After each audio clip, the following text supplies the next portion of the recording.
ها عيني. اقول لك استمتعنا بشوفتك. اشكرك الله يخليك. طيب شنو حابين تلعبون لعبة؟ شنو حابين تغيرون جو؟ والله انا ما حاب العب، حاب اقول لك الشعر، يعني شعر خاص لك. الي؟ اي. اها يلا اوكي، شعر خاص الي نسمع من عندك، يعني انت كاتبه؟ اي انا كاتبه. وي. اوكي تفضل، هاي المايك اليك واسمعك انا.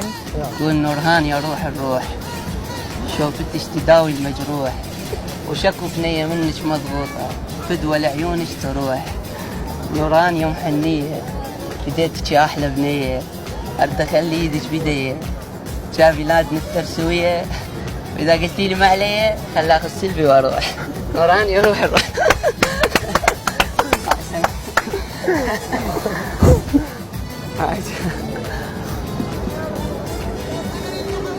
لا تعليق، ما اعرف اقول لك. اي شلون كتبت انت هذا الشعر؟ والله تغنى أنا وأول مرة يعني شفتك وقالوا هاي نوران ماكو، فقلت له لازم أفكر بشعر، من أشوف أقول لي هذا الشعر. تحياتي لك وشكرا.